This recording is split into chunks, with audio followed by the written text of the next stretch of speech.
It is a pretty funny thing about modern life. If you look down at your keyboard right now or, pull up the banking app on your phone, you are going to see them Oh, yeah.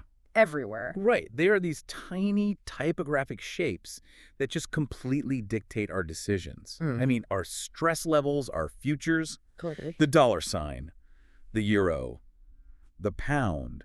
We look at these symbols every single day to calculate our lives, but we almost never stop to consider their architecture. No, we don't. We just accept them. Exactly. Like, why does a dollar sign have a vertical line driven right through the middle of an S? Or, why does the British pound look like an incredibly ornate looping letter L? Well, it is because we tend to just accept them as these fixed laws of the universe, right? But they are actually highly compressed historical artifacts. Just hiding right there in plain sight. Exactly. Hiding in plain sight, every curve and cross-stroke carries just a massive amount of geopolitical baggage. And that is exactly what we are getting into today. In our grounding source, which is this analysis called Ciphers of Commerce, the Evolution of Currency Symbols, we are decoding the hidden history behind those tiny marks. It's a fascinating document. It really is. So the mission for this deep dive is to figure out how these symbols evolved from literal physical weights into massively powerful representations of national identity. Yeah, and to really understand that evolution, we have to look at the underlying mechanics of early commerce. Because, these symbols began as purely functional shorthand. Right, just a quick way to write things down. Exactly. But as you dig into the timeline, you see how deeply they are tied to ancient trade routes, cross-cultural misunderstandings, and eventually just the deliberate design of global macroeconomic power. So let's start with that functional shorthand, because before money was just, a digitized number on a server somewhere. Or even paper notes, yeah. Right. Long before paper notes, wealth was a heavy physical burden. You actually had to carry it. Which brings us to the British pound. Ah, yes. The pound. According to the research, that elegant curly L with a line through it, the pound sign, derives straight from the Latin word libra. It does. And Libra translates directly to scales or balances. Like the zodiac sign. Exactly like the zodiac sign. Right. This was the Roman unit of mass. Yeah. And that linguistic root, it reveals the brutal reality of early economies. You didn't just hand over a coin and trust its face value. You literally weighed it. You weighed it. The term pound sterling is a literal description of the original contract the British Crown made with its economy. The currency was designed to equal the exact value of 1 physical pound of pure sterling silver. I mean, a literal pound of silver in your pocket. It is heavy. That completely reframes how you think about buying goods. And the source points out that the pound is still going strong today, surviving the collapse of the empire, surviving Brexit. But surely carrying literal pounds of silver couldn't last as global trade scaled up. No, it couldn't. It created massive friction. But the transition away from physical weight, it didn't just happen overnight. And we see the echoes of that transition over in Sweden. Okay, so what happened in Sweden? Well, in 1873, Sweden adopted the krona. The word itself means crown. And just like the British pound, the krona was anchored to physical reality. So it was a weight thing again? Right. It was pegged to exactly 1/2,480 of a kilogram of pure gold. Wait, why such an oddly specific fraction? Oh, 1/2,480? I know, it sounds bizarre, but it comes down to regional trade mechanisms. Sweden was forming the Scandinavian Monetary Union with Denmark and later Norway. Oh, so they were syncing up. Exactly. To make trade frictionless across those borders, their currencies had to interlock mathematically. That specific fraction meant that the Swedish krona, the Danish krone, and the Norwegian krone held the exact same value in gold. So a merchant in Stockholm could trade seamlessly with a buyer in Oslo? Precisely. They standardized the underlying physics of their money. But the physical materials shifted over time, right? I mean, the source mentions they eventually moved to tin, iron, copper, and silver. They did. Maintaining a pure gold standard is, well, it is economically suffocating over the long term. As metal prices fluctuated and wartime economies demanded flexibility, the physical contents of the coins degraded. So the coins became less valuable materially. Right, but here's the critical part. Mm-hmm. While the physical metal lost its literal value, the symbol had to maintain its psychological authority. Sweden kept their symbol remarkably utilitarian, just the letters KR. While Britain kept the elegant Latin L. Exactly. So if carrying your wealth used to mean literally dragging your scales to the market, then when you type a pound sign today on your laptop, you are essentially drawing the ghost of a physical scale. That is a really powerful way to visualize it. You are participating in a massive psychological leap of collective faith. Yeah. We transition from needing the physical proof of heavy silver to trusting an abstract typography on a screen. The symbol basically absorbed the authority of the metal. Right. So if tying money to physical weight requires that kind of intense collective faith, what happens when a country doesn't even invent its own symbol, but just accidentally inherits one through, like, sloppy handwriting? It sounds absurd, but it happens. Because the origins of the US dollar and the Japanese yen seem to completely defy the idea of deliberate authoritative design. They absolutely do. I mean, we assume these economic superpowers meticulously crafted their identities, right? You would think so. But in reality, trade pressures and human error dictated the outcome. Let's look at the US dollar. The United States officially adopted the dollar in 1785. Okay. But the newly formed government didn't invent a new monetary system from scratch. They based it entirely on the Spanish monetary system. The Spanish peso. But why Spain? I mean, they had just fought a massive war to break away from Britain. Why not just use a decimalized version of the British system? Because of the realities of global circulation. The Spanish piece of 8 was essentially the global reserve currency of the 18th century. Oh, wow. I didn't realize it was that dominant. Oh, yeah. It was minted in massive quantities in Spanish America and heavily circulated throughout the colonies. American merchants were already using it. It was just the default. Exactly. Yeah. So when clerks and merchants were rapidly writing out ledger books with quill and ink, they abbreviated pesos as PS. And when you were writing quickly, a P and an S start to bleed together. Right. The loop of the P disappeared, the stem remained, and it was overlaid onto the S. That is wild. Over decades of fast, sloppy ledger entries, the P and S morphed into an S with a vertical line through it. It was a purely organic evolution driven by the physical act of writing. Now, I know the text mentions a competing theory. The idea that the two-line dollar sign is an acronym for the United States, like a shorthand U placed over an S. Oh, that theory. But it sounds like the Spanish peso theory holds the most historical weight. It is definitely the dominant consensus among historians. The U over S theory is really a later retroactive attempt to inject nationalistic pride into a symbol. A symbol that actually just emerged from pragmatic cross-border commerce. Exactly. People wanted a cool origin story. But the truth is just ledger shorthand. That pragmatic approach perfectly brings us to the Japanese yen, which has an even stranger linguistic origin, honestly. The yen was adopted in May of 1871. Right as Japan was opening up to Western trade. Yeah, during the Meiji Restoration. Japan was rapidly modernizing and integrating into the global economy. And like the others, the yen started with physical roots, about 24.26 grams of pure silver. But the word itself, pronounced in Japanese, simply translates to round object. Yeah, they were just describing the shape of Western coins. Which is so literal. But wait, if the word is en, where did the recognizable Y in the symbol actually come from? It came from foreign mispronunciation. You are kidding. Well, seriously, when Western merchants and tourists arrived in Japan, they struggled with the pronunciation. Linguistic habits dictated that they add a Y sound to the beginning. So they were saying yen instead of en. Exactly. And as trade with the West became the driving force of the Japanese economy, that foreign mispronunciation was actually codified into the official symbol. The Y with two horizontal strokes. You got it. Okay, wait, I have to challenge that a little bit, because you have the US dollar and the Japanese yen, two of the most fiercely independent economies in human history. Very true. And both of their symbols were basically dictated by outsiders. Like, the US took a Spanish abbreviation, and Japan literally let foreign tourists rewrite their currency. Why didn't they correct it? Well, because economies function as networks. And in a network, frictionless trade always trumps linguistic pride.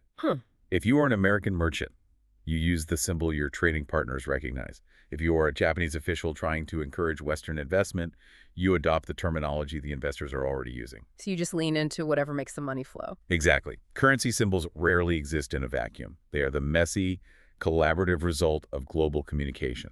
That is fascinating. But there must be times when a country decides that making a political statement is more important than frictionless trade, right? Absolutely. Like, when does a nation deliberately reject the established network to forge a brand new identity? You see that most clearly when we look at the breakdown of the British imperial economy. Changing a currency system is incredibly disruptive. It sounds like a nightmare, honestly. It is. But sometimes that disruption is necessary to sever colonial ties and signal economic sovereignty. Australia is a textbook example of this. Yeah, the source details Australia's shift in 1966. For decades, they used the Australian pound, which was tied tightly to the British pound. Right. When they finally decided to break away and decimalize, the naming process was wildly contentious. The public proposed names like the Boomer, the Kenga, and the Roo. Could you imagine paying your mortgage in roos? I mean, I kind of love it, but yeah. And then Prime Minister Robert Menzies aggressively pushed for the currency to be called the Royal. Yeah, he was trying to maintain that psychological tether to the British monarchy. But the public completely rejected the royal, and they just went with the dollar. Beyond dodging the reality of paying for groceries and kangas, what was the actual macroeconomic driver here? Why endure the chaos? Exactly. Why change the entire nation's pricing system? It was a recognition that the economic center of gravity had shifted post-World War II. Okay.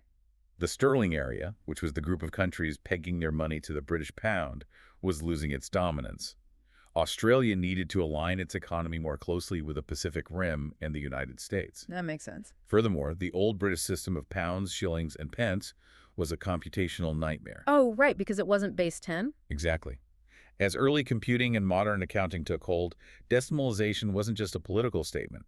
It was a technological necessity for a modern economy. So they were basically upgrading their economic operating system while simultaneously stepping out of the imperial shadow. That is a great way to put it. And Canada went through a similar process, but much earlier, back in the 19th century. Yeah, Canada's situation was less about breaking from an empire and more about resolving internal chaos. What was going on internally? Well, before 1871, Canada didn't have one unified currency. Different provinces were literally issuing their own money. Good grief. Mm.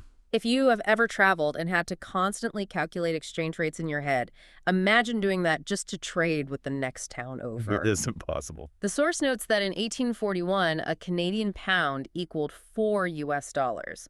But the provincial differences must have just crippled domestic trade. It created severe friction, especially as the railway system was trying to expand. I mean, you cannot build a transcontinental railway or a cohesive national market if merchants in Nova Scotia and Ontario are using different valuations of money. Right, the accounting alone would stop progress. Exactly. So the federal government had to step in with the Uniform Currency Act of 1871 to force unification. Wow. And today, they deliberately denote it as $C to maintain that distinct identity, particularly since it trades in such close proximity to the US dollar. Which perfectly mirrors the story of the Swiss franc. It is the exact same underlying mechanism.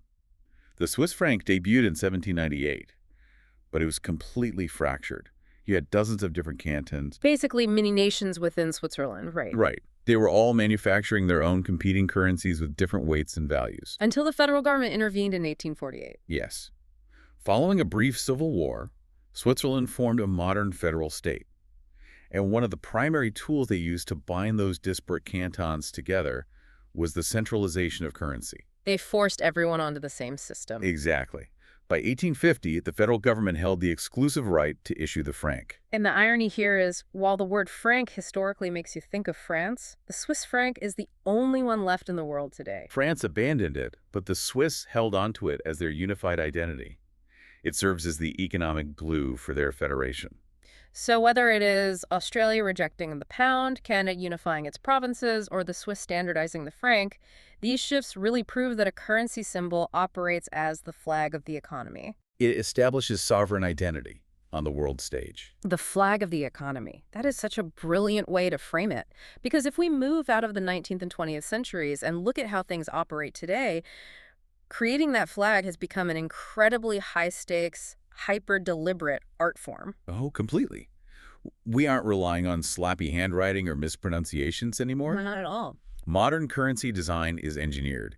It is calculated to project very specific psychological reassurances to global markets. And the ultimate example of this is the euro. The euro is a great trivia fact from our source. It is the youngest currency we are discussing today, but it only has the second youngest symbol. Yeah, it traces back to the 1991 Maastricht Treaty. But it only became the sole currency for member states in 2002. Right, and the transition to the euro was unprecedented. You are asking powerful nations, like Germany and France, to willingly abandon their deeply historic currencies. the Deutschmark and the franc. Exactly. The anxiety surrounding this was immense. The new symbol couldn't just look nice, it had to project absolute structural integrity. The source notes, they actually polled the public on designs, and the European Commission made the final choice. The design is based on the Greek epsilon, representing the E in Europe. But it is the two parallel lines through the center that are fascinating. Yeah, tell me about those. Those parallel lines are the most critical part of the design. The Commission explicitly stated those lines were added to visually certify the stability of the currency. Visual stability. You can think of them like the architectural pillars of the Parthenon. When global investors look at the euro symbol, they're supposed to see a structure that cannot be knocked over, regardless of the political turbulence between member states. They literally drew pillars to calm a nervous market. That is incredible. But you mentioned the euro has the second youngest symbol, which brings us to the ultimate paradox of this deep dive, the Indian rupee. The rupee is perhaps the most interesting case study in how a nation positions itself in the modern era. Because the currency itself is ancient. The source traces its origins all the way back to the 6th century BCE. But the symbol we know today, the R with the double lines, is the youngest one on our list. For centuries, people just used the abbreviations RS or RE. They operated for hundreds of years without a dedicated typographic symbol, so why change it in 2010? Because the global financial landscape changed. India was emerging as a massive technological and economic powerhouse. Okay. In the digital age, a currency symbol flashes across trading screens in milliseconds. An abbreviation like RS just looks like an afterthought. It doesn't command the same visual authority as the dollar or the euro. So it is essentially a corporate rebrand for a nation. Exactly. India realized the rupee needed to dress for the job it wanted on the global exchange ticker. It had to look like it belonged in that elite club. I love that analogy. Uh-huh. And the process of designing it reflects modern democratic values too. They didn't just inherit it from colonial rulers. Right. And it wasn't just developed in some closed-door banking committee. The government held an open contest for Indian citizens to design the new symbol. A crowdsourced national symbol. That is so cool. And looking at the winning design, it shares that architectural trait with the euro. It has those parallel lines at the top. It does, but with a uniquely cultural resonance. Those parallel lines serve a dual purpose. What do you mean? Well, yes, they create that visual harmony with its famous brothers, right? Yeah. The dollar, the yen, and the euro. It signals that it belongs in the same tier of stability. Sure. But those top lines are also a direct reference to the tricolor Indian flag. It embeds national pride right into the architecture of the financial mark. That is brilliant. It honors the ancient roots of the economy while perfectly adapting to the visual language of modern digitized finance. It makes you realize how much information is compressed into a single character. When a symbol is well designed, it functions as a visual ambassador. It communicates centuries of history, economic intent, and cultural pride all in a fraction of a second. So let's zoom out and look at the trajectory we've tracked today. We started with the sheer physical burden of Roman scales and pounds of sterling silver. The heavy stuff. Exactly. Then we saw how the messy realities of trade, like Spanish merchant ledger books and Western tourists mispronouncing Japanese words, accidentally drafted the identities of modern economic superpowers. Such a funny accident of history. It really is. We tracked how nations like Australia and Canada shed their pasts to build unified modern economies. And finally, we arrived at the highly engineered, crowdsourced architecture of the euro and the rupee. It is a massive journey. It is. So the next time you look at a digital receipt or check a price tag online, remember, you are not just looking at a price. You are looking at a tiny monument to human trade, linguistics, and geopolitics. And, that history forces us to ask a really compelling question about where we go next. Where we go next. Yeah. We've seen how intensely physical materials like silver and historical accidents like ledger typos shaped the money of the past. Right. But we are rapidly accelerating into an era of decentralized, purely digital finance. Cryptocurrencies operate entirely outside the control of nation-states. The ultimate break from physical weight. Exactly. When money is completely unmoored from government authority and geographical borders, the symbols that represent it, like the Bitcoin B or the Ethereum diamond, they're born from completely different pressures. Oh, wow. So what accidental cultural values are we encoding into those new ciphers right now? And 50 years from now, will they carry the same psychological authority as the ghosts of Roman scales? Man, it really makes you wonder if some Sloppy line of code written today will become the global financial standard of the next century. The ciphers of commerce are just always being rewritten. You never stop evolving. Thank you for taking this journey with us. Keep questioning the everyday things around you. Stay curious. And the next time you hit Shift 4 on your keyboard, take a second to appreciate the centuries of history hiding right beneath your fingertips.